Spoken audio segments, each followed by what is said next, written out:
tinggal kita beli peluru doang, peluru asli loh. Tapi yang itu senapan nggak bisa digerak, udah dikunci, hanya bisa satu arah doang. Tapi dia dorongnya kan, peluru kan kencang banget. Bisa aja coba di sana ya. Mungkin nanti bisa tanya langsung sama guide kita yang cantik, namanya Venia di kota Saigon. Oke, saya kembali lagi dengan ceritanya yang di Hanoi aja ya akunnya. Nah, itu kita perang dengan Amerika dan sampai tahun 75, tepatnya pada tanggal 30 April tahun 75 kita berhasil robohkan pintu kekuasaan Amerika di Vietnam. Pemerintah boneka yang dipimpin oleh Amerika itu di Vietnam. Tanggal 30 April ya, satu hari sebelum hari buruh internasional kan. Buruh internasional 1 Mei gitu Bapak Ibu. Nah, dan tahun 75 menandai adalah tahun perang Vietnam selesai. Jadi perang Vietnam sudah habis ya, udah selesai, nggak perang lagi ya. Ingat ya, nanti bakal kalau nanti ada yang tanya di Vietnam masih perang nggak, jangan tolong sampaikan Vietnam udah habis perang. Sejak tahun 75, soalnya sempat ditanya juga, begitulah. Ya. Dan muncul beberapa istilah nih, mungkin Bapak Ibu pernah dengar. Bapak Ibu pernah dengar Vietnam Rose nggak? Ya. Apa itu? Penyakit kelamin sifilis. Walah. Biar saya jelasin ya. Vietnam Rose itu sebenarnya bukan penyakit kelamin sebenarnya, tetapi adalah cewek Vietnam. Mereka adalah mata-mata. Cewek Vietnam dari komunis ya, mendukung perjuangan kita, tetapi mereka korbankan diri pacaran sama orang Amerika dengan tujuan apa? Curi informasi intelijen. Setelah mereka ketahuan, mereka dianggap sebagai Vietnam Rose. Jadi bunga mawar tetapi berduri, cantik tetapi berduri, makanya dipanggilnya Vietnam Rose. Cuman ya Bapak bacanya Vietnam Rose itu jenis penyakit kelamin karena kan mungkin itu berita dari mereka lah, pasti dijelek-jelekin lah. Dulu pernah juga ada dari Amerika, bahkan ada sampai ke sini loh, saya baca koran dulu katanya orang komunis makan daging manusia, kanibal gitu loh. Kaget saya. Memang di sini nggak ada namanya Sumanto kok. Ya, biar tahu ya. Kok bingung ya, kok bisa saya tahu sampai salahnya Sumanto juga. Ya di sini nggak begitulah, mohon Bapak Ibu ingat ya. Jadi kita makan paling yang ngerikan tuh hanya adalah daging tikus yang kita makan. Daging tikus juga muncul karena di sini baru ada 3 perang doang kan, ada 3 penjajah doang kan, China, Perancis, Amerika. Sebenarnya masih satu lagi yang bahkan orang Vietnam ya, orang yang biasanya nilai mata kuliah, mata pelajaran sejarah aja jelek, itu bakal dia nggak ingat juga, nggak tahu juga. Itu Vietnam pernah dijajah oleh Jepang 1 tahun 43 sebenarnya, 1 tahun aja. Tetapi 1 tahun akibatnya fatal. Fatal gimana? 2 juta orang Vietnam mati karena bukan dibunuh loh Bu, mati karena kelaparan. Vietnam negara eksportir beras, produksi beras.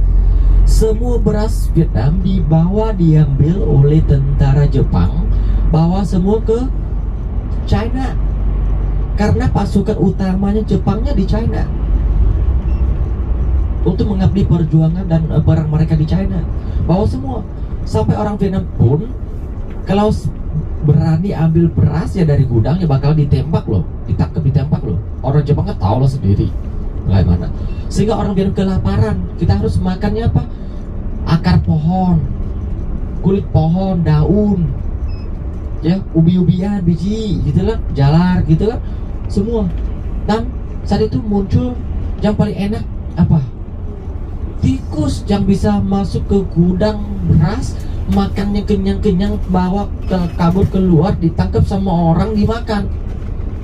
Sehingga tikus itu adalah salah satu makanan khas Vietnam, unik banget di Vietnam. Kan gemuk-gemuk semua. Saya sih belum coba. Saya belum coba, kan nggak pernah berani. Soalnya tikus dulu kan makan beras. Kalau saya sekarang makan tikusnya, siapa tahu dia tinggal di mana? Tempat sampah. Kan dagingnya nggak bersih gitu loh. Nggak berani. Tapi ya sebenarnya saya jelaskan di orang Vietnam tuh bisa dikatakan kita makan semua. Pokoknya apa aja yang bergerak kita makan lah. Sampai di sini ya ada daging ular, kita makan daging kucing, makan daging tikus, makan daging anjing, makan, pokoknya yang bergerak kita makan semua. Yang serangga ya makan juga. Dulu saya pernah loh ya makan yang belalang gitu waktu kecil. Waktu baru ya berapa ya, 6 tahun 7 tahun lah, suka mancing sama nangkap yang itu dibakar doang, nggak punya minyak soalnya. Dibakar harum kok. Seperti itulah apa aja kita makan. Nah itu daging tikus ya, biar kita tahu ya. Jadi Vietnamnya 4 kali dijajah oleh negara asing. China, Prancis, Jepang, dan Amerika Serikat, USA, 4 kali. Udah selesai nih. Yep. Dan kita mulai mengembangkan ekonomi kita dari tahun 75. Setelah perang, Vietnam miskin sekali karena Vietnam menerapkan sistem subsidi negara. Bapak Ibu pernah dengar nggak subsidi negara? Subsidi negara itu subsidi total loh, subsidi mutlak gitu, di mana semua orang bekerja tidak dibayar. Mau hasilnya berapapun juga tidak dibayar. Tetapi yang dikasihnya apa? Setiap bulan dia akan dikasih kupon makan. Maaf ya saya di sini ya. Soalnya pernah saya di sini kasih cerita ngerem mendadak jatuh. Pernah di saya di sini ya. Orang Vietnam saat itu kerja tidak dapat gaji, upah sama sekali. Setiap orang akan dapat kupon makan, ditukar dengan makanan dengan barang komoditas. Jadi satu orang mungkin dapatnya 30 kupon nih, bisa tukar dengan beras, dengan minyak goreng, dengan daging, dengan sayur, dengan kain, dengan gula. Itu pokoknya tukar apa aja gitu. Tapi jumlah terbatas sedikit banget, selalu kurang. Sampai lucunya orangnya rebutan. Tapi tahu nggak, masih ada cerita loh, masih ada film dokumenter. Orang beli usus, bisa usus ayam gitu kan, panjang gitu kan, tapi kupon dia hanya cukup untuk 20 cm doang. Itu dilurusin pakai pengukur, baru dipotong. Jujur, serius, masih ada film dokumenter yang begitu, dikit. Akibatnya ekonomi Vietnam gak bisa maju. Kenapa? Orang rajin kerja dapatnya hasilnya sama dengan orang yang malas kerja. Orang yang udah malas tambah malas, orangnya rajin jadi malas. Karena berapa? Dapat makannya sama, itu per orang gitu, sama semua gitu. Jadi ekonomi Vietnam itu nggak bisa maju. Terus kemudian juga tidak ada namanya investor asing, tidak ada sama sekali. Palingnya ada beberapa perusahaan dari negara sekutu kita. Kan gak enak loh, orangnya dia udah bantu, sekarang dia mau menanam modal, mau investasi di Vietnam gak dikasih. Kan gak enak juga kan?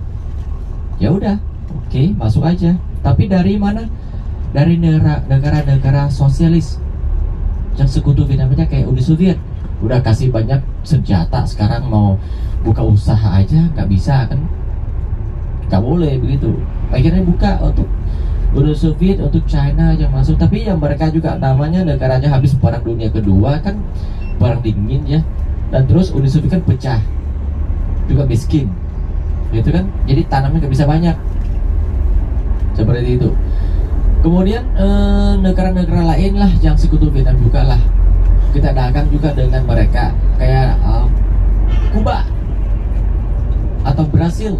Kuba, misalnya Kuba ya, kita bukan bentuknya dagangnya tukarnya pakai beli barang, pakai ekspor impor, pakai uang ya, kita tukar, main tukar di sana dikirim ke sini gula, di sini kita kirim ke mereka, itu kan beras, main tukar, uangnya nggak ada.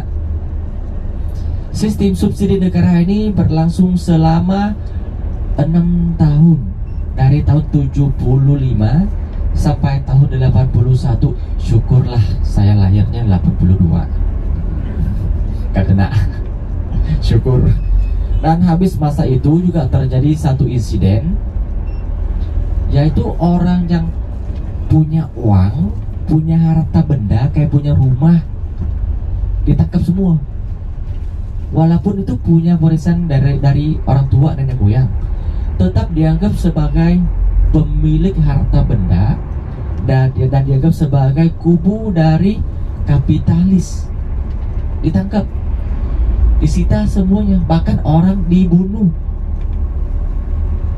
Sampai kita habis situ, habis sistem subsidi negara ini tahun 81, Presiden Vietnam menangis dan minta maaf kepada seluruh bangsa Vietnam, kepada seluruh rakyatnya, karena ini adalah kesalahan fatal.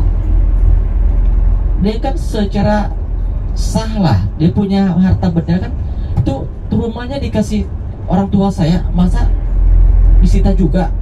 Ya udahlah, kalau sistem negara disita ya nggak apa-apa lah. Saya sekarang menumpang tinggal di sana doang, tapi saya malah ditangkap, dibunuh kan, nggak boleh kan? Nggak boleh kan? Seperti itu. Nah, sampai 81, nah kita mulainya untuk usaha mengembangkan ekonomi sejak tahun 86 dengan kebijakan dari Kongres Nasional ke-6 Partai Komunis Vietnam. Kita mulai menerapkan sistem buka pintu, di mana mulai undang investor asing. Tetapi datang kebanyakan tuh masih negara-negara yang netral, yang namanya seperti Swedia atau Swiss, yang belum pernah dijajah ataupun belum pernah jajahi negara lain. Paham nggak? Bukan negara yang pernah jajahi negara, yang bukan penjajah ya. Penjajah tuh masuk ke sini masih takut. Tuh loh, kalau